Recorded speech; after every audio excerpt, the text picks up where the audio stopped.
passer, coucheriez-vous avec moi? Comprenez, coucheriez-vous avec un arabe ou une arabe? Oui, non, peut-être. Réfléchissez, en tout cas, c'est le titre du documentaire qui sort aujourd'hui dans les salles. La réalisatrice française Yolande Zoberman et le journaliste Céline Nassib ont arpenté les rues de Tel Aviv la nuit, interrogeant de jeunes juifs israéliens, mais aussi de jeunes arabes israéliens. Une approche déroutante du conflit entre les peuples et qui nous conduit à réfléchir sur l'autre, l'ennemi, l'étranger. Reportage Thomas Schroeder. La nuit à Tel Aviv, des Juifs, des Arabes se mélangent, tous citoyens d'un même pays, Israël. Une question leur est posée au hasard des rencontres.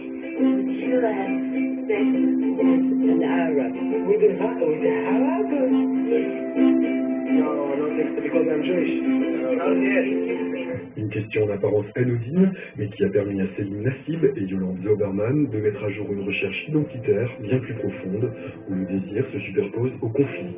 Cette dissymétrie du désir, moi ça m'a vraiment intéressée, et cette dissymétrie du possible aussi, et du coup pour pouvoir l'écrire on est parti faire des recherches, et c'est cette question qui est venue, et voilà, avec une petite caméra, et on a tout de suite commencé en boîte la nuit, et tout de suite on a réalisé que ça ouvrait des portes formidables. Et ce qui me surprenait totalement, c'est qu'on ne leur demandait pas ce qu'ils pensent. Mais est-ce que vous éprouvez du désir? Et du coup, la question, comment dire, comme elle leur faisait tomber de leur chaise d'une certaine façon, parce qu'ils ne se l'étaient jamais posé. Jamais. I have a son of a Jewish woman and a Palestinian Arab. Of course, enemies are couples. But it doesn't mean that you can solve the Palestinian problem in bed.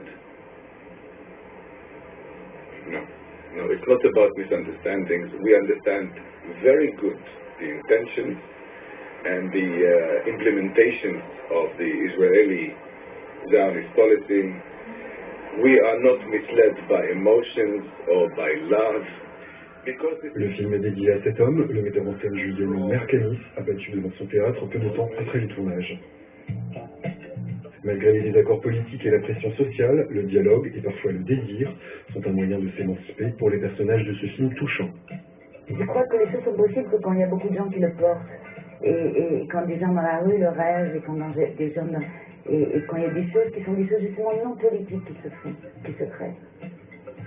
Du plaisir à être ensemble. So when we did it was me making peace with the people. It was making love, was making peace, and it was crazy. Anger at the film has led to thousands demonstrating outside the US Embassy in Cairo. It's said to show Islam's most revered figure having sex and portrays him as a religious fraud who ordered massacres to be carried out. In the Egyptian capital, these protesters chant, "Insult anyone," Cairo are supporters of Islamist groups. They want the Egyptian President Mohamed Morsi, himself an Islamist, to take immediate action.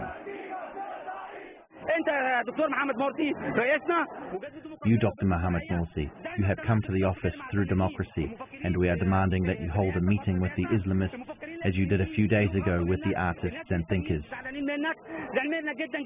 The US Embassy has released a statement condemning people who hurt the religious feelings of Muslims and followers of any other faiths. But that's not enough for the protesters.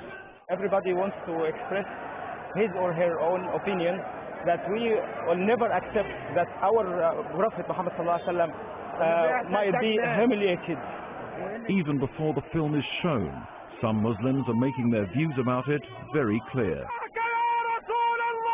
Many more could follow their example. Mark Smith, Sky News.